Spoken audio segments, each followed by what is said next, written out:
All right, hey, good afternoon. Welcome back. Happy to have you all here. We are already in week four with our Principles of Cutting One class. It goes by really, really quickly as we're seeing, and we're about a quarter of the way done with the semester as of this coming Sunday. So, I just got to say a couple things. First, of course, thank you so much for all of your hard work in the classroom and the progress that you're making so far really means a lot to me.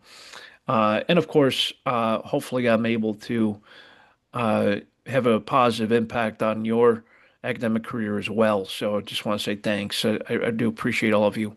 The great news, other part of the great news is, um, I think, and as far as everything goes okay with the weather, we should be able to meet finally on campus next week on Tuesday. So that's great. I'm looking forward to being able to get back into the classroom with y'all. It'll be a meaningful experience for all of us. So just wanted to point that out because I think that there's a lot to be said with being together in person. So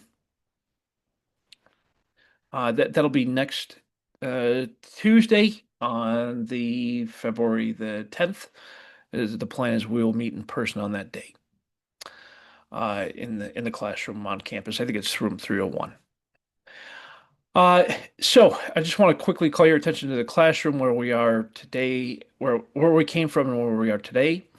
So last week, we had a discussion on the adjusting entries that we make for the financial statements that we make at the end of each month to make the adjustments, for various things like payroll and accrued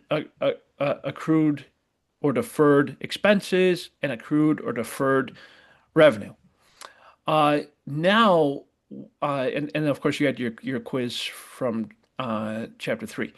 Now here we are, all the way in week four, and for this week, we have two items for you to complete for your for Sunday night. One of those is a LinkedIn Learning certificate, and the other is the Chapter 4 quiz. They're both required for you to complete by Sunday night. Now, I wanted to preface the Financial Accounting Part 1 certificate. Now, there's two very important details to this LinkedIn Learning certificate that you need to be aware of before you start it. The first is you should have already, all the way back in the Start Here module, activated your LinkedIn Learning account. Now, the university pays for all this, so this is all free for you and strongly encouraged for you to use it. So go back up to the LinkedIn Learning activation instructions all the way back in the Start Here menu, and you'll scroll down and you're going to see well, there's two things. There's a video you can watch that it shows you step by step how to activate it. There's also the same exact thing here in a PDF format.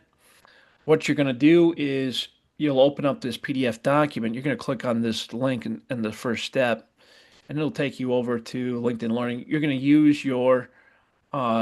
to use your UDC email address uh, to log in. And so what's going to happen there is it'll take you to your single sign-on. You'll log in and you'll select Connect LinkedIn account, or you can select Skip if you don't have one. And what that'll do is and then you just follow the prompts. That'll activate your LinkedIn Learning account. Now, once you've done that, you'll be able to complete the LinkedIn Learning certificate for this week. And so what you'll do is you'll come back down to week four under assignments. You're gonna click on this one here. Please do not try to search for this on LinkedIn Learning because you won't be able to find it. You won't be able to find this certificate on LinkedIn Learning. You can only access this through the classroom. So what you'll do is you'll come to week four, go to assignments, select Financial Accounting Part 1, and it'll open up just like this, and it'll launch uh, like this. And so what you'll do is there it takes about an hour and a half roughly to complete. You'll watch every single video in order. Now, the way it'll work is after you've watched the video, a green check mark will appear next to it. You'll go through and you're going to watch every single one of these in order. So just let it play through, and at the very end, you'll receive a pop-up window with the certificate and an option to download that as a PDF. And so what you'll do is with the certificate, you'll click on LinkedIn Learning Certificate. You'll download it as a PDF. It'll download to your machine, and then you'll come back to the classroom and you're going to upload it right here. Okay, it's really that easy, but you have to make sure that you do all of that stuff in order. So activation first, then only access it through the classroom under assignments in week 4. Does everyone understand that communication? Very clear, hopefully. Yeah. Yeah. Excellent, great. Now, of course, if you run into any trouble, just shoot me a fast email. I'll help you out. Now. The other thing you should know about it is that do not try it with Safari. It will not open with Safari. So for those of you who are Mac users, no Safari. Use your Google Chrome or Microsoft Edge. Those are really the only two ways that you'll be able to complete these LinkedIn Learning Certificates, or maybe Firefox. But for sure, Google Chrome I know works. So no Safari because it will not allow it to open. It's that good old battle between Microsoft and Apple. So that's the reason why. That's the real reason why it doesn't work. But what they'll tell you is that it's just not compatible. So hopefully you all are clear on that as well. If you run into trouble, just shoot me a quick email, and I'll take care of it for you. Okay. Excellent. Great. Okay. Thanks for your attention on that. And so that's do this Sunday night in addition to your chapter 4 quiz. So without further ado, let's go ahead and jump into our discussion on chapter 4, which is completing the accounting cycle. I'm going to go ahead and expand this screen for us, and let's go ahead and have a fun discussion on this concept called completing the accounting cycle, which is really bringing everything that you've learned up until this point from chapters 1, 2, and 3. We've actually been in the process of completing the accounting cycle, and I'm going to help you to understand where we came from, where we are now, and where we're heading through this completing the accounting cycle concept. So at the end of each month, after we've made all of our journal entries, we've formulated our income statement, which shows all of your revenues and your expenses. We've created the balance sheet, which shows all of the balances for your asset accounts, which is what the company owns. All your liability account balances, which are what the business owes to someone else, and all of your equity balances, which is what the owners of the company owns. So we've completed the income statement, we've completed the balance sheet, we've also formulated the statement of retained earnings and the statement of cash flows from making all of those journal entries. Now, if you remember all the way back in weeks 1 and 2, do you remember going through all those transactions? Remember, we made so many journal entries. There was, you know, I think in the first week there was like at least 10 or 12, maybe 14 journal entries that we made. And then we did another batch of 10 or so in week 2. And so what all those journal entries did is they created those financial statements. And then last week, we had an opportunity to look at what we do at the end of each month and the end of each year, which is making adjusting journal entries to our uh, accrued and deferred revenues transactions and accrued and deferred expense transactions. And so at the end of each month, we went through and made those adjustments. And I think we briefly talked about how closing entries work as well, where at the end of each month, we need to close all of our temporary accounts. And so what that means is that at the end of each month, I close out my revenue accounts and I close out my expense accounts to this temporary account called um, income summary. And then I close out that income summary account to my retained earnings account. Uh, and that's closing out your temporary accounts because, as you know, I can't start a new month already having sales and expenses because they didn't happen yet.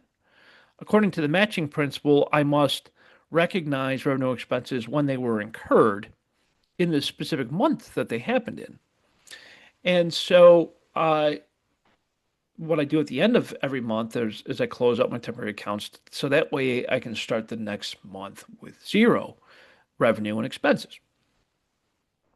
That's the uh, whole part of closing entries, and I believe we touched on that last week as well.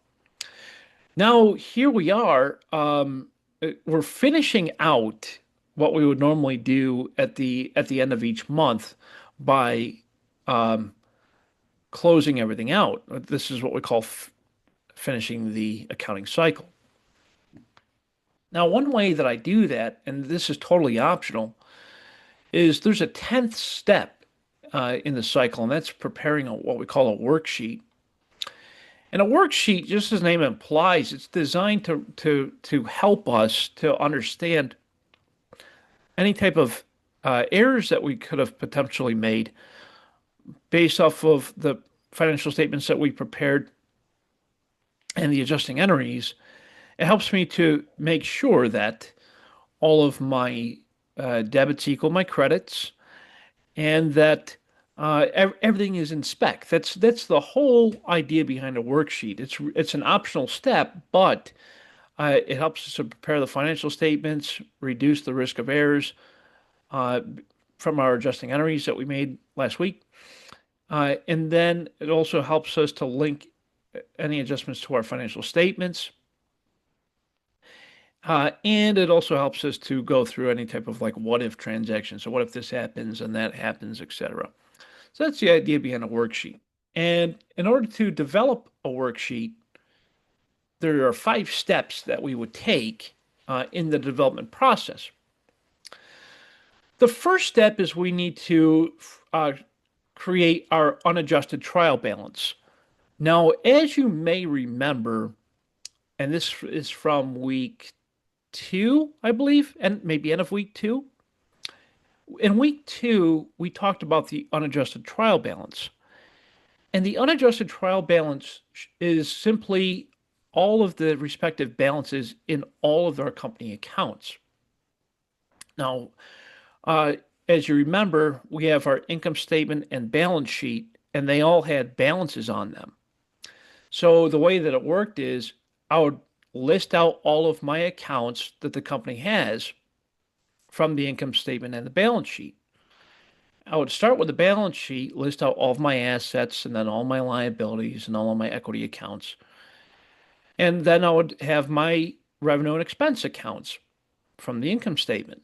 I'd list them all out. And I would identify the unadjusted balances for each account. And that is simply what we call an unadjusted trial balance. It's before we make the adjusting entries. The second step is to make the adjusting entries, and that's what we learned about last week. Last week, we learned how to make adjusting entries to accrued or our accrued revenue and expenses or deferred revenue and expenses. We learned how to make the adjusting entries to those respective accounts at the end of each month. And so that's step 2 is to make the adjusting entries. The third step is to prepare the adjusted trial balance, which I believe we also talked about toward the end of last week was creating the adjusted trial balance. And as you know, it's the unadjusted balance plus or minus the adjustment from the adjusting entries, if there was any, that affected that account. And that would give us the adjusted balance for that respective account. So unadjusted trial balance amount plus or minus the adjusting entry, if there was one that affected that account, and that would give me the adjusted trial balance. Makes perfect sense. Unadjusted plus or minus the adjustment gives me the adjusted trial balance. So that's the first three steps for this worksheet. Unadjusted trial balance, then we made the adjusting entries, then we have the adjusted trial balance. You remember that from last week. What we didn't go through last week is steps 4 and 5. Step 4 is we sort the adjusted trial balance amounts and we allocate those to the respective financial statements, to our income statement or our balance sheet or statement of owner's equity. And so that would be step 4. And then the last and final step is to verify that all of your debits equal your total credits in your unadjusted, adjustments, and then adjusted trial balance columns, but also to total up our income statement, debit and credit column, and our balance sheet, debit and credit column to ensure that all of our totals are indeed in balance. So that is the 5-step process to the worksheet. And I'm going to show you now, this is what the worksheet looks like. So as you can see, step 1, we prepared the unadjusted trial balance, seen there in the light green. Step 2, in the dull yellow, is we have our adjusting entries that we've made. Step 3 reflects the adjusted trial balance, which is the unadjusted amount plus or minus the adjustments that have been made, depending on what's going on. And then step 4, which is new to us, which is allocating those respective balances to the income statement or the balance sheet and statement of owner's equity, respectively. And so, as you know, given the list of our accounts or chart of accounts, it goes in order of liquidity, starting with all of your balance sheet accounts, and then it goes into your income statement accounts, revenue and expenses.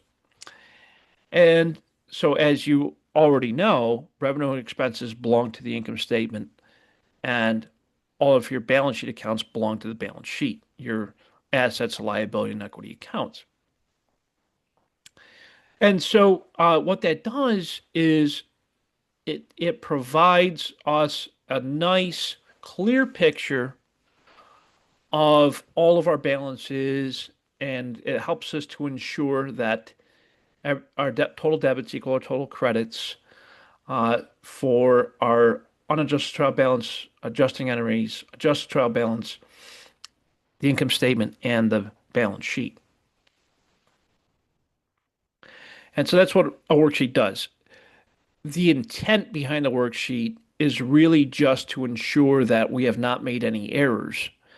This is not something that's required in an accounting practice, but it certainly does help us as managers to see any type of errors that maybe we made in the past.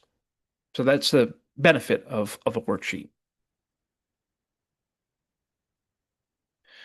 Now, this next part is kind of a recap, a little bit of what we talked about last week with our adjusting entries. At the end of each month, I also need to make my closing entries in order to close out my temporary accounts. Those are the accounts that are shown on my income statement. Because as I had said earlier, I can't start the next month with balances already in my revenue and expenses because the month hasn't started yet. So I'll give you an example of this. So for my business, as you know, I do consulting, and the way that I do this is that on January the 31st, after the close of business, I knew that I wasn't getting any more revenue or expenses in. What I did is I had to make adjusting entries, which are called closing entries, to close all of my income statement accounts. The reason I had to do that, and the reason I do that at the end of every single month on the very last day, is so when I started February, I didn't have any sales or expenses because the month hasn't started yet. I haven't incurred any revenue or expenses yet. So that's why this closing process is so important because we can't start the next month until we've closed out our temporary accounts. That goes back to the matching principle, the importance of ensuring that your revenue and expenses match the month of when they were incurred. Otherwise, your books are going to look awful funny. You're going to have a lot of totals in various months when things actually didn't happen. That's why it's important. So, the closing process. The first thing we do is we identify, we need to um, prepare the post-closing trial balance. Or, I'm sorry, we need to identify the accounts that we need to close. Yet, the ones that we need to close are the temporary accounts. Those are your revenue and expenses. It also includes your owner's withdrawals and income summary account. The income summary account is simply a temporary account that I use to close out my revenue and expenses and owner's withdrawals to. And then I close all of that out to retained earnings, which is a permanent account. So first step is identify which accounts need to be closed. And once we close every single month, are your revenue, expenses, and owner's withdrawals. We close all those out to income summary, and then we close out income summary to retained earnings. So the way to think about this is all of your income statement accounts are what we call temporary accounts. The second step that we need to do for this process is we need to record those post-closing entries. And the way that we do that is we're going to debit our total revenue amount and we're going to credit income summary. Then we're going to debit income summary and credit all of your expenses. What that essentially does is it closes out your revenue to income summary and your expenses to income summary. After that, we're going to again debit income summary and credit owner's withdrawals. Once all of that's done, I'm sorry, debit owner's withdrawals, credit income summary.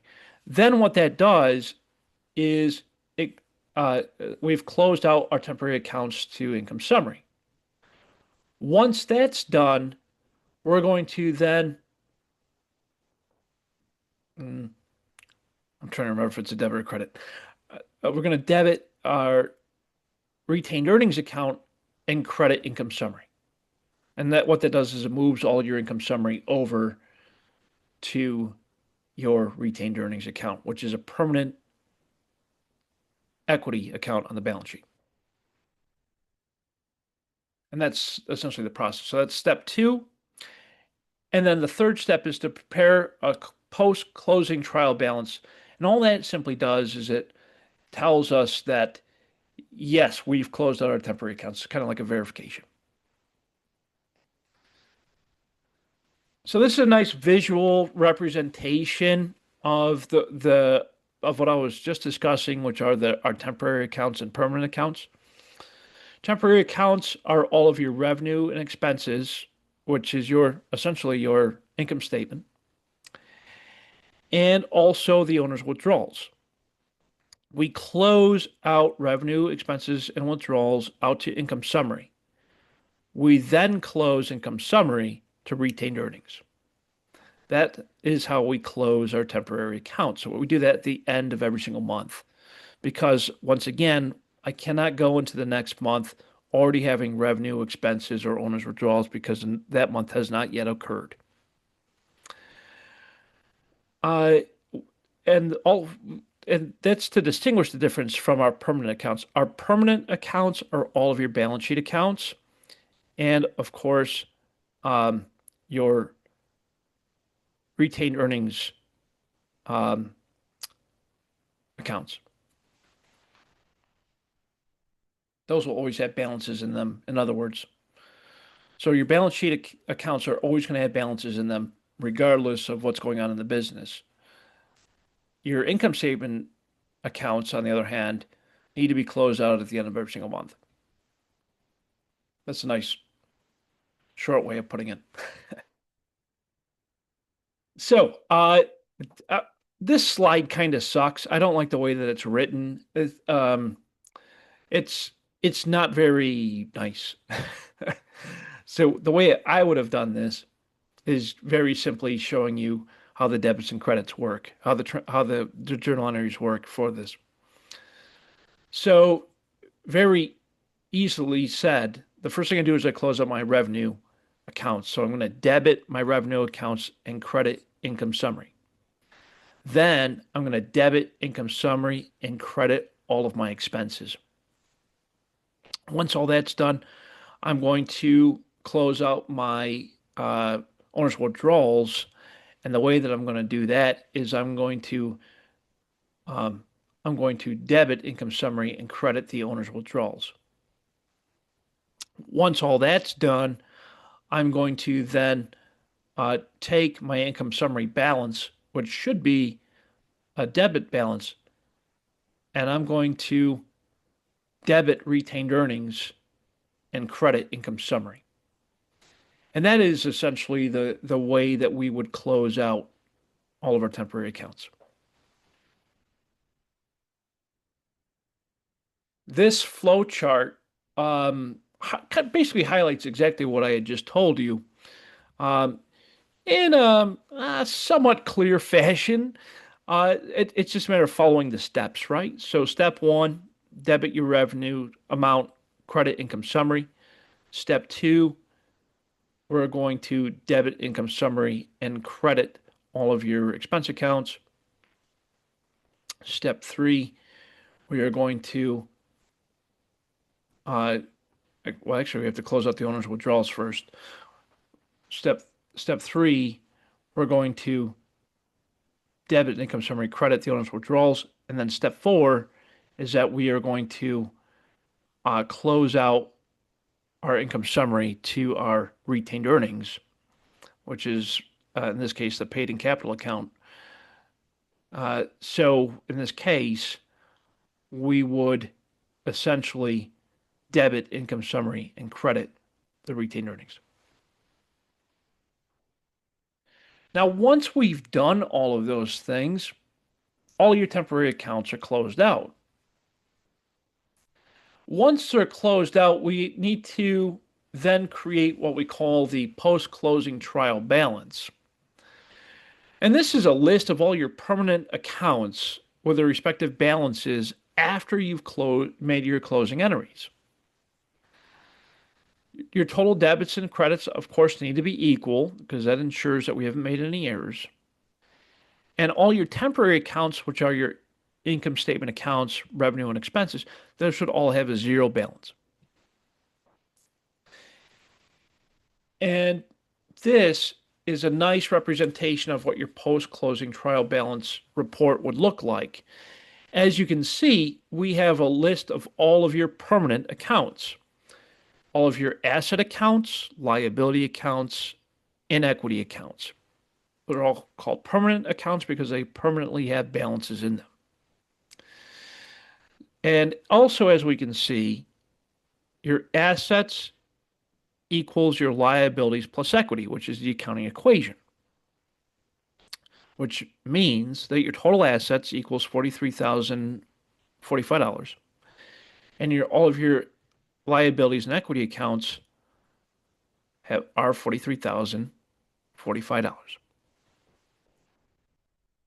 So nice how that works, right? And that is the last step of the accounting cycle. This next piece here that I'm showing you right now is the entire accounting cycle in its entirety, um, with the exception of our what am I trying to say? Our worksheet. That's the only thing that's missing here because the worksheet is optional. That would technically be like step 10, if you will. Uh, so let's take a look at this. So that way we know where we were when we first started this class to where we are today. The very first thing that we did back in chapter 1 in week 1 is we analyzed transactions and we looked at the impact on the accounting equation. As you remember, the accounting equation is assets equals liabilities plus equity. Every single transaction has a debit account and a credit account that's impacted, and it's typically an asset account and or liability or equity account. So when you look at the impact on the accounting equation, it always stays in balance. And as you hopefully remember, we went through about, I don't know, I think it was like 12 different journal entries that we made by analyzing those transactions and looking at the impact on the accounting equation. Now, once we analyze the transaction, we make the journal entry, which is step 2. We also did that in week 1. And then we post that journal entry to our general ledger accounts. That was also week 1. And as you recall, every time that we would post our journal entries to our ledger accounts, it would update the balances of those respective accounts. So steps 1, 2, and 3 of the accounting cycle we learned about back in week 1.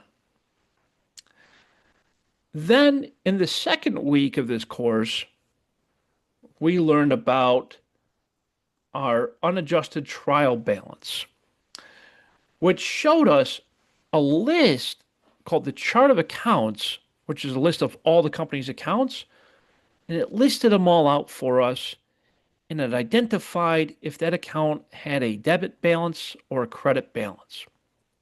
Now, as you remember, all of your asset accounts normally hold a debit balance. All of your liability accounts have a credit balance. And your equity accounts might hold either a debit or credit balance depending on what it is. Now remember the expanded accounting equation. Assets equals liabilities plus equity. Within equity, we have our owner's contributions minus our owner's withdrawals, plus our revenue minus our expenses.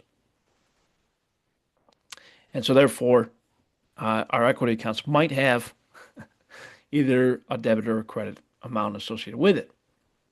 So they'd all be listed out on our unadjusted trial balance.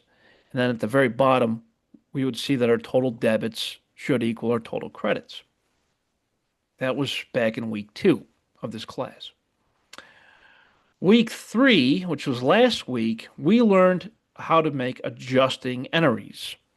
At the end of every month, I need to make my adjusting entries to reflect basically changes in revenue and expenses, which means that I make an adjusting entry for either accrued or deferred revenue or accrued or deferred expenses. So, to that regard, I would need to make my adjusting entries accordingly. When I make my adjusting entries, of course, it updates the respective balances on the accounts that I'm affecting. Also, last week, related to our adjusting entries, we were able to prepare our adjusted trial balance. So I have my unadjusted trial balance, Then I made my adjusting entries, and that gave me my adjusted trial balance, which is simply the balance after I've made my adjusting entries. And that's respective of each account based off the chart of accounts. And then also last week, we learned how to prepare the financial statements based on the adjusted trial balance. I was able to create my income statement for each month, my balance sheet for each month, and of course, my statement of retained earnings, or also known as statement of owner's equity, for each month. And so that together brought us to today, where today we learned how to close out our temporary accounts. So we debited our revenue and credited income summary. We debited income summary, credited all of our expenses. I debited the income summary and credited my owner's withdrawals. Or I'm sorry. Yeah, no, that's. No, I debited the owner's withdrawals, credited income summary. And then I took my income summary balance and I closed that out to retained earnings by debiting retained earnings and crediting income summary. That's step 8, and that's what we just learned about. We also just learned about step 9, which is to prepare the post-closing trial balance, which very simply represents your permanent account balances from your balance sheet after we've closed out our temporary accounts. We shouldn't see temporary accounts with dollar amounts in them after we've made our closing entries. That's what the post-closing trial balance does for us. There is an optional step 10 that I did not discuss, which are what happens when we make mistakes. Oh man, let me tell you, I've made a lot of mistakes in my career. One of the most embarrassing ones I'm going to tell you about real quickly. Man, I had this one client that I was doing some work for, and I was making adjusting entries. And what happened was I made this huge mistake by entering in an extra zero on a transaction. Now you might think to yourself, well, that's not a big deal, right? Oh my. It caused a real serious problem. So when I entered this extra zero, it took it from, $10,000 to $100,000. That's a serious problem. And so when I want to look at the, you know, when wanted to look at the income statement, I was like, oh wow. It's a good thing I double checked because wow, I was like, man, that amount doesn't look right. I think to myself, I'm like, man, I must have really screwed something up. So you never want to simply delete a transaction. That will get you in a whole lot of trouble. Never, never, ever just delete a transaction.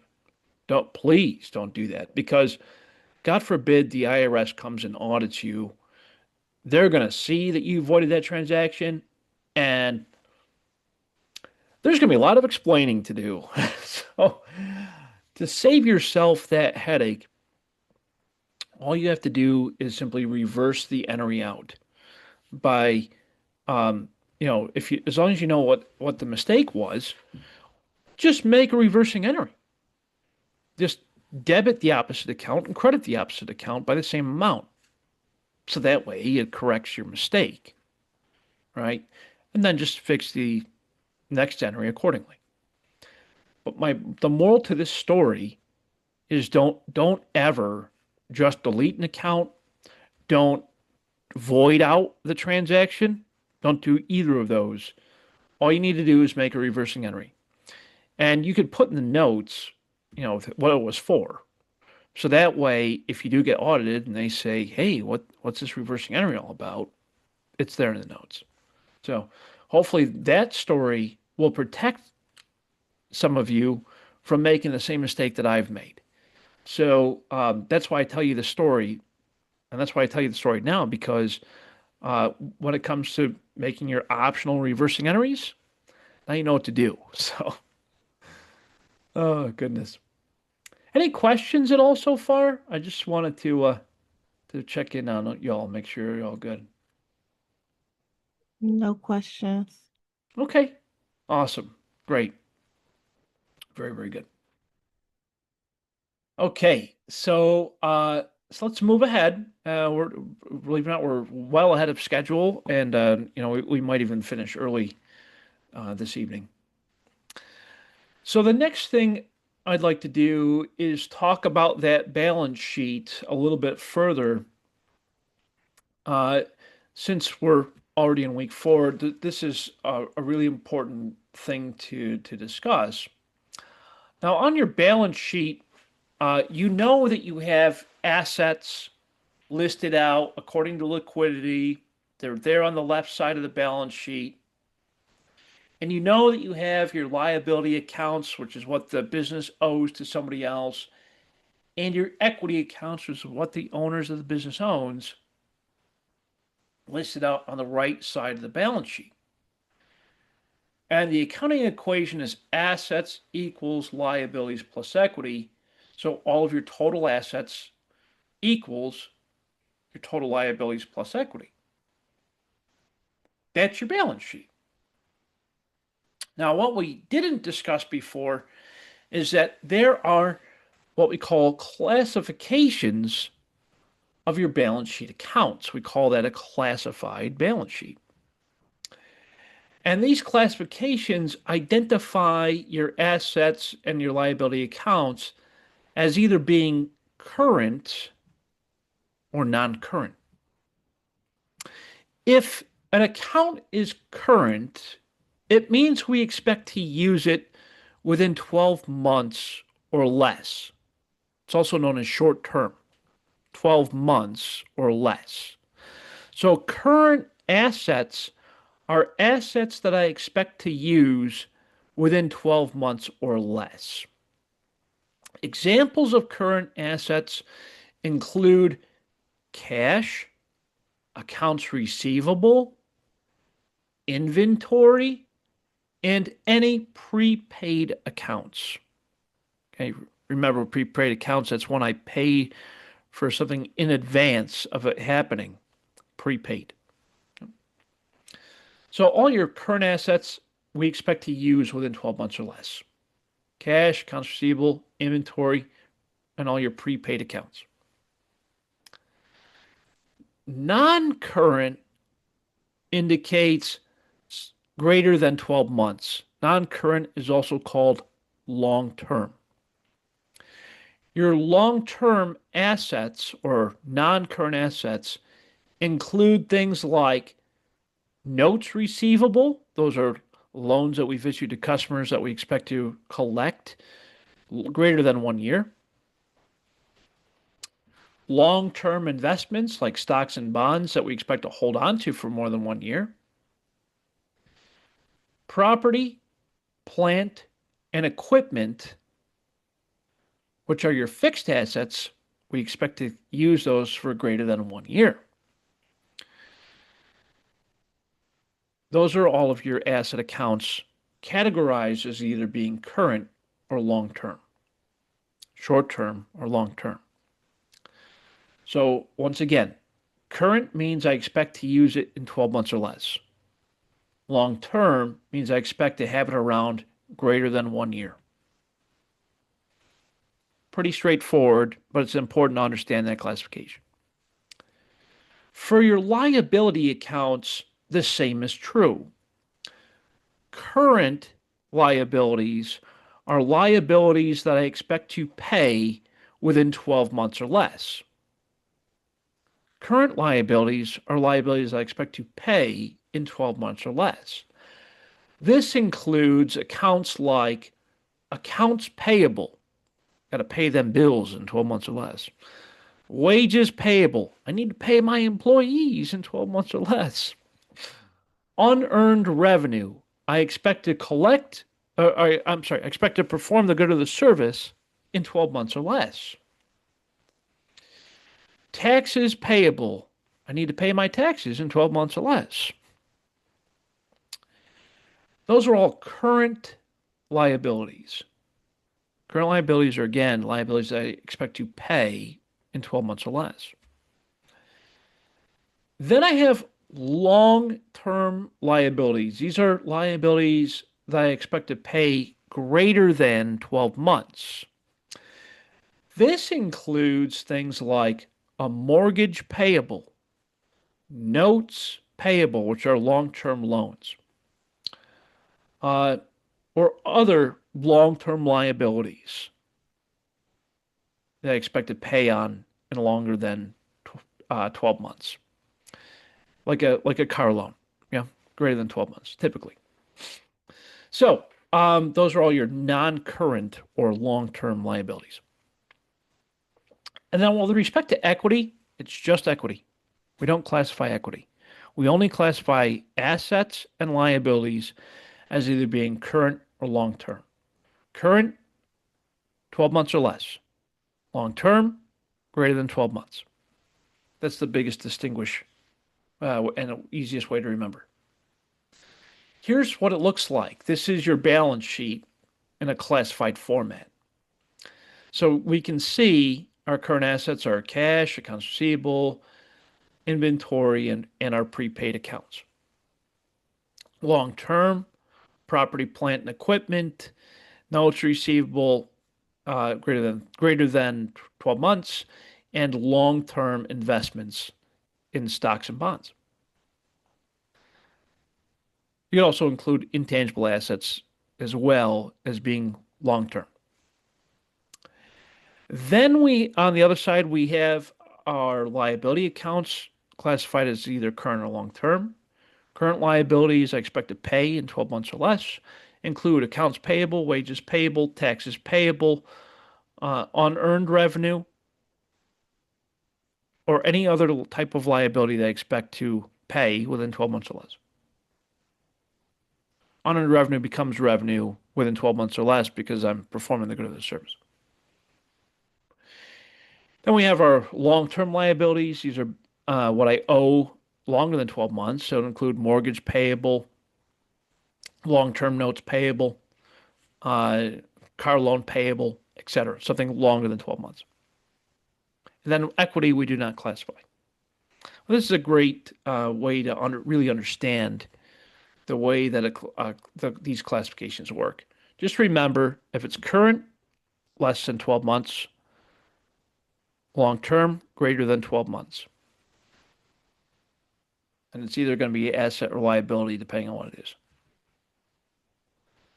So current assets, expect to use them in 12 months or less, includes cash, short-term investments, accounts receivable, short-term notes receivable, inventory, and prepaid expenses, just to name a few.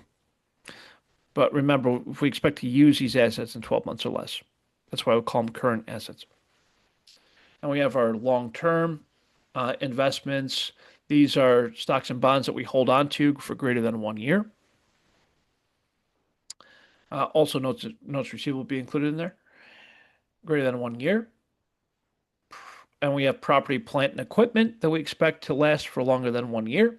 And we're going to use those greater than 1 year. Call those plant assets.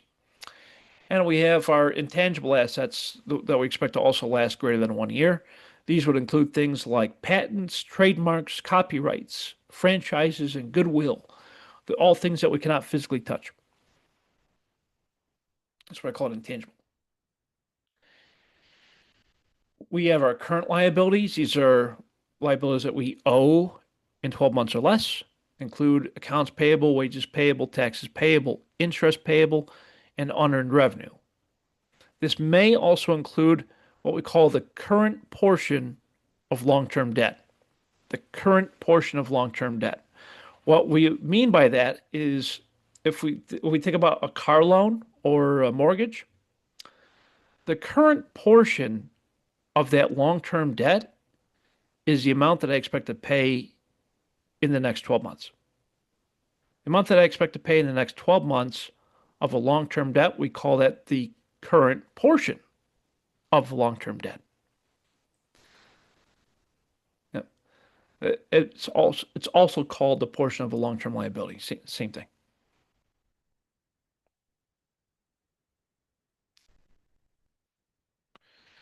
Then we have our long-term liabilities. These are what we owe greater than 12 months, which include notes payable, mortgage payable, bonds payable, and sometimes lease obligations that are greater than 12 months. Leases, these are typically these could be operating or finance leases. An operating lease is where we are using someone else's asset uh, for operating purposes, and there's a lease associated with it. That's what an operating lease is. Examples of an operating lease would be like a rental agreement. So if you're renting an apartment, for example, that's called an operating lease. Or if you're renting a car, that's called an operating lease. That's from a personal perspective, or from a business perspective, sometimes we will rent or lease equipment to use, and then at the end of that lease, we'll return it. Called operating leases. UDC entered a operating lease with Xerox for all of their copiers. There's a copier pretty much on every floor of the building, and the lease agreement was actually pretty ridiculous. It's like stupid long. It's a long-term operating lease, and the way that it works is we pay something stupid like $5 million a year for all the copiers on all of our campuses. And then if we exceed a certain number of pages, we have to pay additional per page. It's very, very silly. But it's called an operating lease and it's long term. There's That's different from what we call finance leases. A finance lease would be something like you're leasing a vehicle and there's an option at the end of that lease to buy the vehicle. We call that a finance lease. Yep. There's a couple of other examples like that. That's also very common with equipment in business. We might start leasing equipment and then eventually buy it, and that's what we call a finance lease. Yep. So so you understand the differences between leases. The last part of the balance sheet, of course, is our equity, which is what the owners own. And there's no classification here. We don't separate equity into either current or long term. It's just simply equity. And it includes accounts like the owner's paid in capital account, owner's withdrawals, retained earnings, um, common stock, and preferred stock. Those are the type of equity accounts that you would see on the balance sheet. And we do not separate those as either being current or long term. They're just simply equity accounts.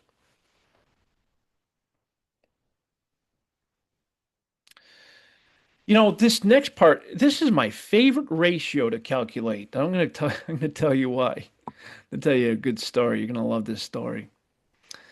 This ratio is called the current ratio.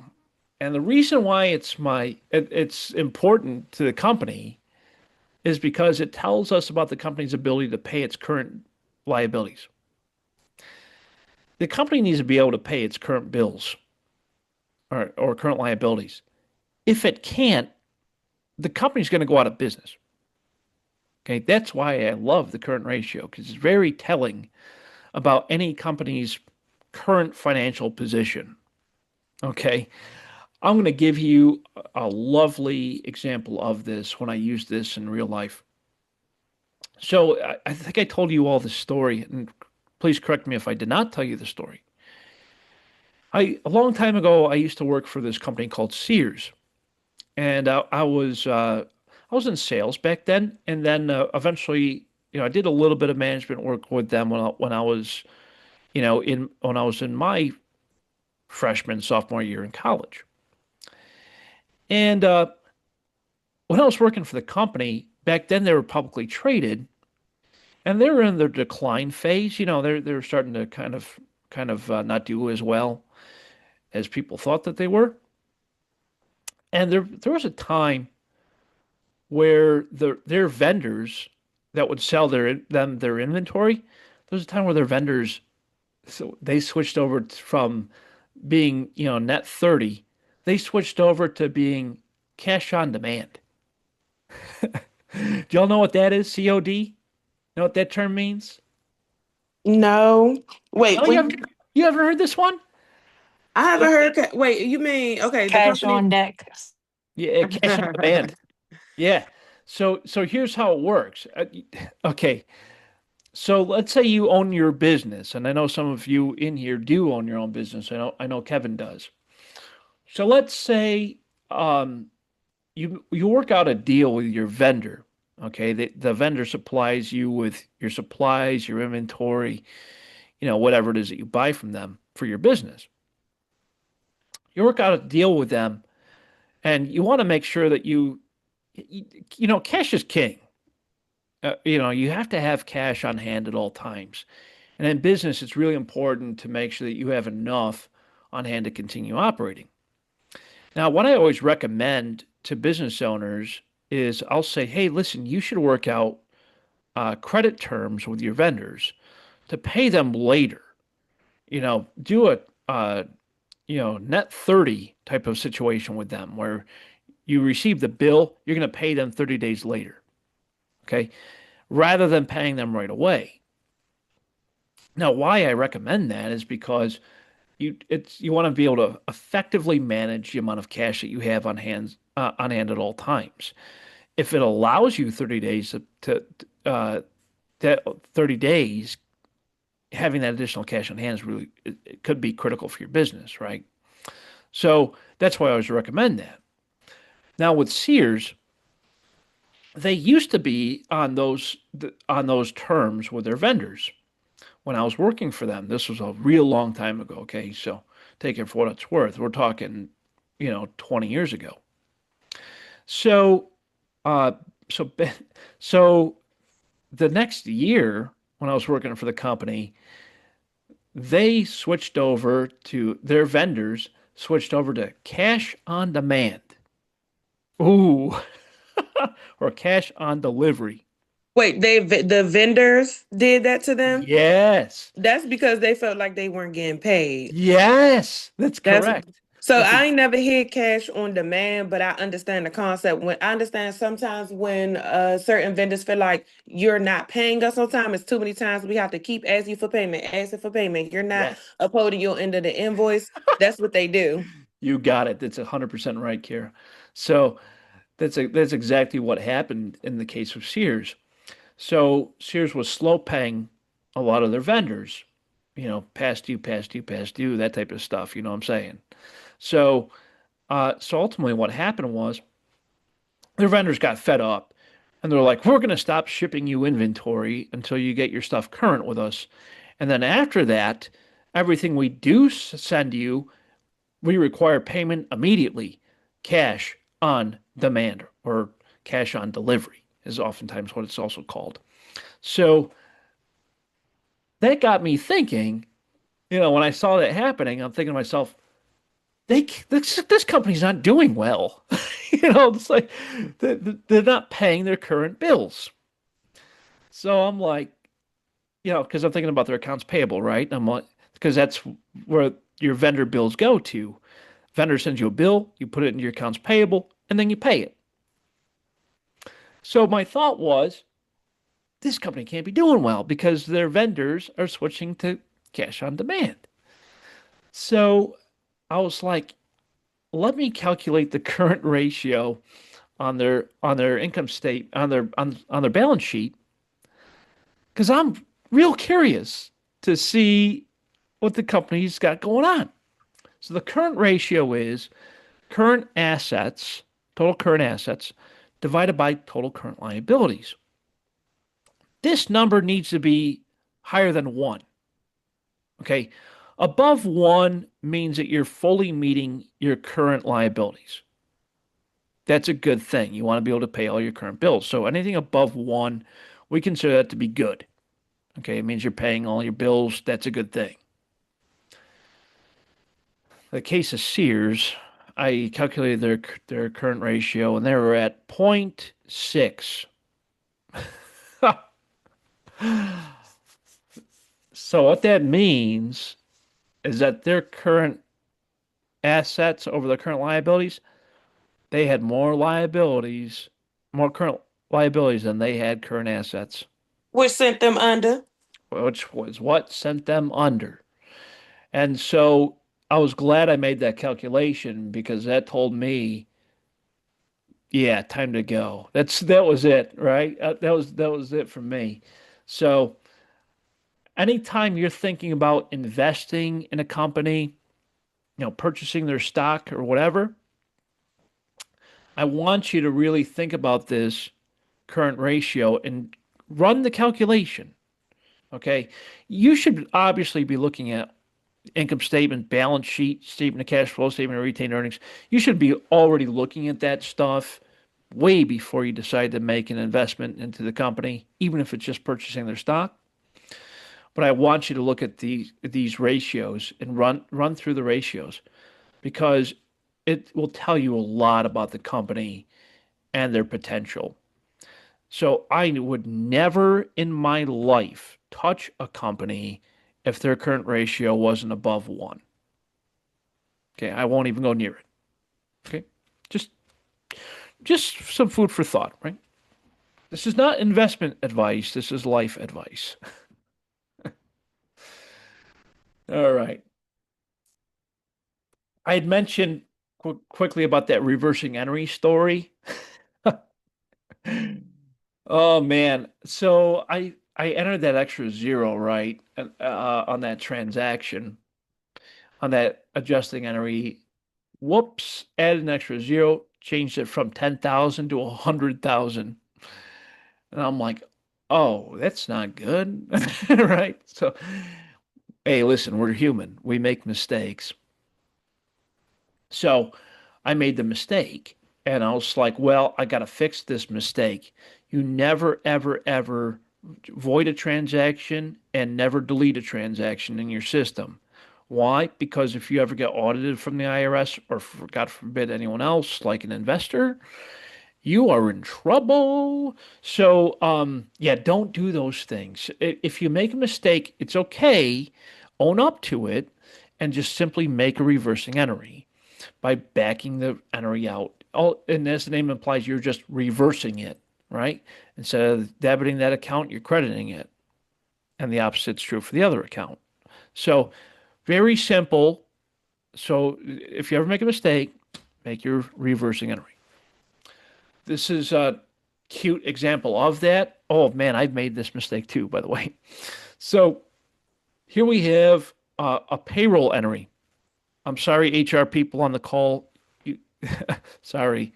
Sometimes this happens, right? I made the mistake where I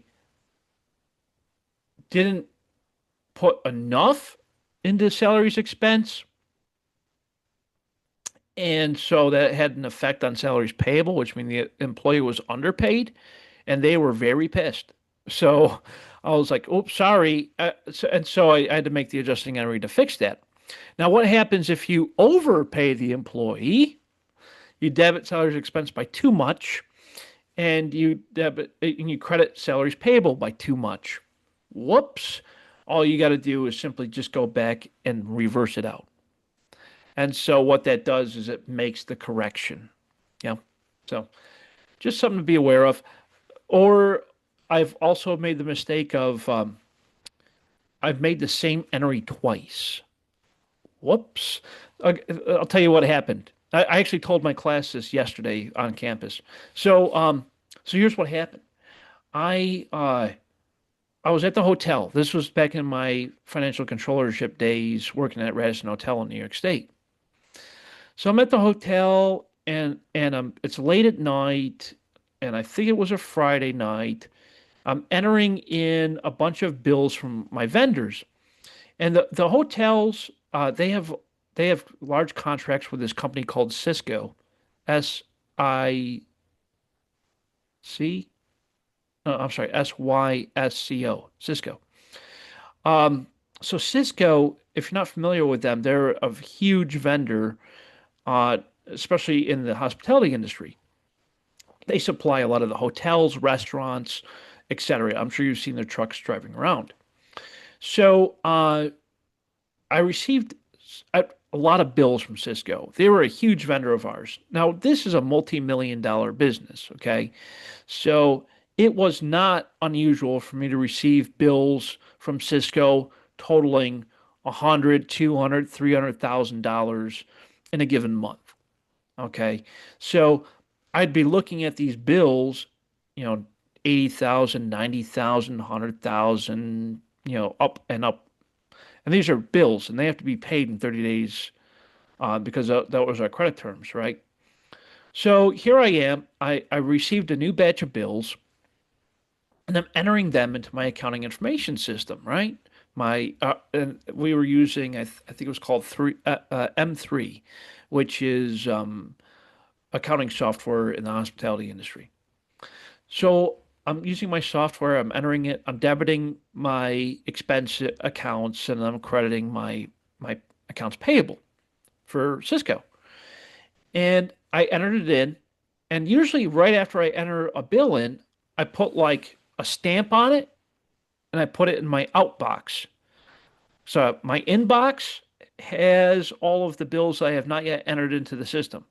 My outbox has all the bills that I've entered into the system, and I know that I've done it because I stamped it and it has my signature on it. And I usually put the date also. So for whatever reason, it was like Friday night, and I'm like, man, I'm tired. I want to go home. So I entered the bill into the system, and I don't know why, but I think I put it right back in my inbox. And I totally forgot about it, right? So Monday morning comes around, I get back to my office, and what do in the morning? I enter my bills into the accounting system. So I entered my bills, stamped them, filed them away. Didn't think anything of it, I totally forgot. So then at the end of the month, I go through my closing process, right? Just everything we talked about today. Made my closing entries. I'm looking at the trial balance, and I'm looking at my accounts payable. I'm like, that seems awful high. Something must have happened, right? I'm thinking to myself, I'm like, that seems kind of high. So I don't know what made me to think to do this, but I went in and I looked in my accounts payable subsidiary ledger, and I'm like, holy smokes.